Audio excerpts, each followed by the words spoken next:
I turn 25 years old next week, an entire quarter of a century, and it feels like every year is passing by faster than the last.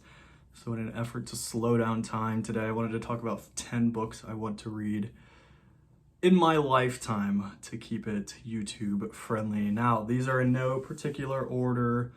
I tried to, obviously they're all books that I currently own, so this list is subject to change upon the expansion of my library, but at the present point in my life, I can see me wanting to continuously want to read these as I age.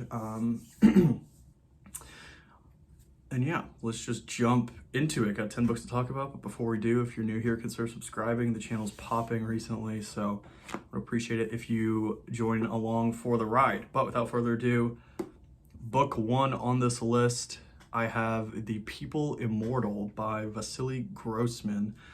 Technically, this is book one in a trilogy.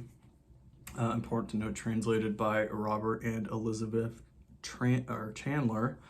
Shout out your translators one time. This is book one in a series. The most famous book in the series is called Life and Fate. This book in particular details the German invasion of the Soviet Union in 1943 during World War II. I'm a huge history buff. We'll get into that a little bit later on.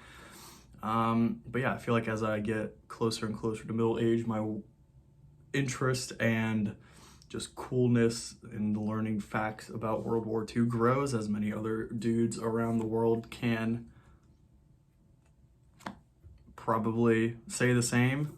Just the heroics behind it for the good guys and everything like that. So I think this is a fiction book, but it's supposed to be very vivid and detailed in a sphere of the war that people don't really talk about. The Eastern Front, the Soviet Union, Stalingrad, Leningrad, all that good stuff is in this series. And so this is book one that I am hoping to read, The People Immortal.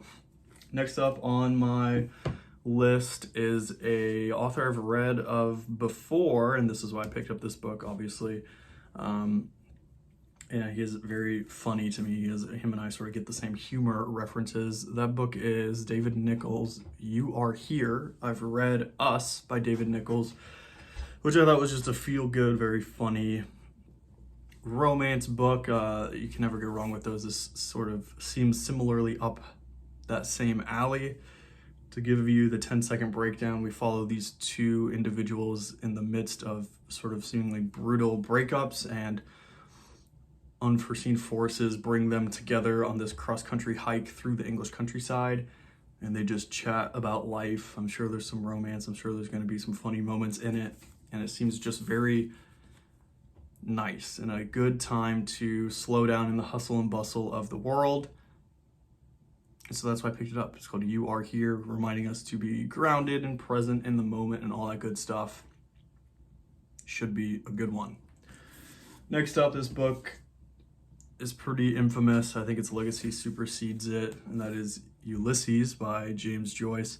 I don't really know why I want to read this book. I've heard very polarizing opinions. Some say it's the best book ever written. Some say it's utter garbage. Maybe that's why I want to form my own opinion and see for myself, but don't really know a whole lot about this. I mean, obviously I know what everyone else knows. It's sort of a parody on Homer's Odyssey, and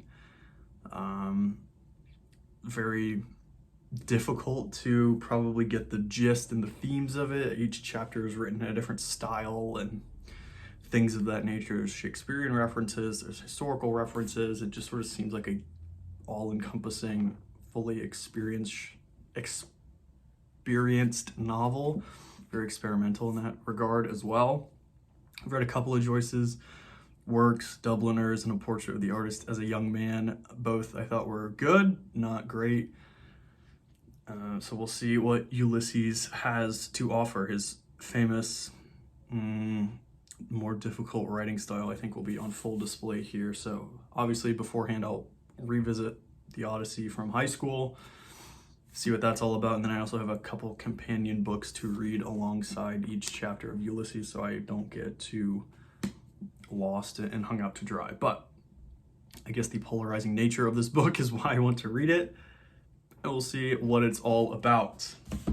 Next one on this list, this is from I say one of my favorite authors, but I've only read one of his books. Don't really know what to make of that, but that is Haldor Loxness and his book called World Light. First of all, these covers are just insane. These vintage publisher editions are my cup of tea. But this just seems like another family saga. We followed this, I think this boy, and he discovers he has a very good singing voice, and so he travels around the world and sings and finds his world light.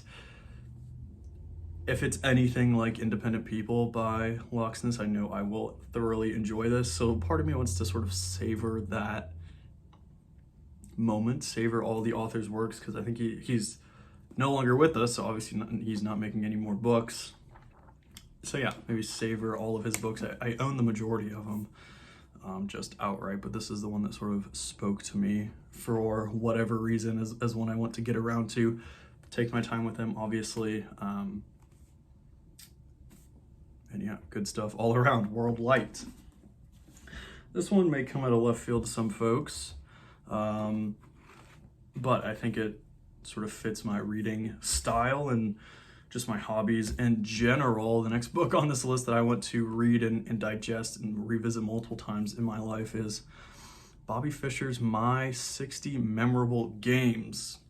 The first and only American World Chess Champion back in the 70s wrote this book detailing his 60 most memorable games and his thoughts behind each of the moves. It can be very dense and difficult to understand for all chess players, so this is one that I want to revisit as my chess journey continues. It's just another hobby of mine. I've got my chess book collection up here as well. And yeah, this is one, again, maybe similar to Ulysses, like a good tracker for how well read you are, but in the sense of like chess skill and understanding it, it's just sort of infamous in that scene first and foremost. And yeah, again, Bobby Fischer's sort of aura supersedes him. He went out with a bang, to put it lightly. And yeah, I just think it's a very cool piece of history. Again, that history buff is coming back at, his World Chess Championship match against Boris Spassky at the height of the Cold War, and it was just something that the entire United States could rally behind. That alone makes me want to be able to read and understand this, but just for understanding the beauty of chess behind his moves can be something that I'm looking to do as well. My 60 Memorable Games by Bobby Fischer. Next up on this list, this is sort of a stupid reason to want to read this book, but it's a reason nonetheless, and it's on here for a reason. That is The Magic Mountain by Thomas Mann. The reason I want to read this book is just for the setting. It takes place in a Swiss Alps sanatorium. It's a chunky book. I know nothing else about this book except it takes place in the Swiss Alps in a sanatorium. It's the same sort of similar, very exact setting as one of my favorite books of all time, Heaven Has No Favorites by Remarque. And that's it. That's the end of why I want to read this book, because it has a similar setting. Enough said. Speaking of chunky books, history, and all that fun stuff, what would a bucket list book video be without War and Peace? Again, not much to say about this one. I like the history behind it. It's got a whole host of characters that you just sort of delve into and are tossed in with, and it covers everything, romance, war, politics, countryside. Apparently there's like a bear that gets domesticated and things of that nature. It just seems like a wild book. It's lived for this long for good reason. It's still in print and all that good stuff, so it's just one that when you think of like difficult bucket list books, this one is just top of mind. And that's probably why I want to finish this one and read it just outright. Like I said, I have no idea like what it's actually about per se. I think I do. Like the War of 1812, not the War of 1812.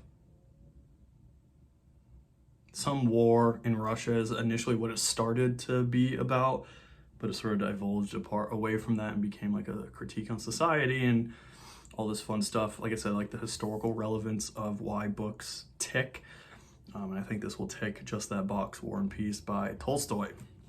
Next up, another infamously difficult book that people revisit multiple times, and I've never, well, not never, but philosophy is not something that I reach for first and foremost, but I can definitely see myself wanting to at least leaf through the Nicomachean Ethics by Aristotle. I have no idea why. Aristotle is just someone you hear about in school and you don't really read any of his stuff. Again, not much rhyme or reason behind this one, but I figured this edition, this Hackett edition, I think it's what it is, yeah. This Hackett like school edition would be the one to do because it has like footnotes and it breaks things out very plainly for you with translations and what things mean. I know people that have read this multiple times and get something new out of it. Again, one of those like stopping point books. Read it in different seasons of your life and you'll get different things out of it. This is a used copy. Obviously, I don't know who Selby is. Shout out Selby one time. Maybe they're a subscriber. But yeah, enough said, the Nicomachean Ethics. Now for some more fun books, we'll say, for these last two here. Number 9 is Of Human Bondage by William Somerset, and I've been corrected. I think you pronounce his last name Maugham, like warm. William Somerset Maugham, or Maugham? I think it's Maugham. I'm gonna get flamed. Oh well. But yeah, this book just seemed sort of up my alley. It seems very similar to like Crime and Punishment in the sense that we follow a main character that is seemingly very lonely and doesn't have a whole lot going for him. Tries to do various things to like feel again and ends up sort of worse than where he started, and I found that fascinating in War and Peace. This one, I think the gist of it is this sort of guy's got nothing really going for him. He moves to Paris to pursue the arts and his more flamboyant side of things. That sort of falls through, so he moves back to London, falls in love with a promiscuous waitress, and has this sort of just like coming to reality moment. And I don't really know what else that is about. Enough said. I actually read this book that's right above me here.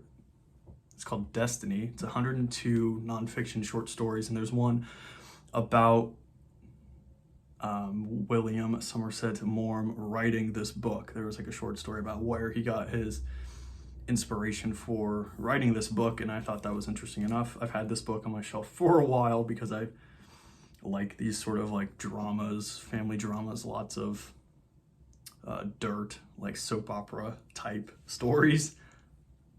So that's why it's on the list. Last but not least, I guess this was sort of cheating because it's 2 volumes, but it's one complete work. I have volume 1 and volume 2 of the complete Sherlock Holmes by Sir Arthur Conan Doyle. These are, or were, my late grandfather's copies. He got them in college, I believe. And they still have these like plastic bindings on them. They still have the original price stickers, I think. Yeah. You can see that there. I guess it says $15 for 2 volumes, which is, I think, insane for back then. Yeah. $14.98 for 2 volumes, which I think was a pretty hefty price back in the day. And these still go for a pretty hefty price. So obviously I'm not going to sell these, but just in honor of him, who was one of his favorite stories, a collection of stories, I guess. And so they typically sit right here on my shelf in this empty space. So they're always in frame. But yeah, these are ones I want to get to eventually. I actually have a bookmark from his funeral, I guess. These are like flowers pressed from his flower arrangements, I guess, and this like acrylic bookmarky thing. So that's a good memento as well. I always keep them with these books, and that'll do it. I want to read these, and they're short stories, so it'll be sort of like as I go throughout life, I'll pick up a couple and just always have him with me. There we go. So we'll leave it at that. We got quite the setup of books talked about. Let me know if you've read any of these down below. No spoilers, but what did you think of them? And also let me know what books are on your book bucket list. Time is finite, so it's, life's too short to read bad books. Read what you want to read at whatever pace you want to read. Don't care about the metrics or the length or how many books you get to. Just read what you want to read and enjoy life. That is hopefully what I'm trying to do on this channel here. And we'll leave it at that. Like I said, let me know down below what books are on your bucket list. Appreciate you watching up until this point. If you are new, consider subscribing to the channel. We're growing like crazy over here. Give it a like if you liked it and all that YouTube stuff. And we will catch you in the next one. Thanks for hanging out, guys.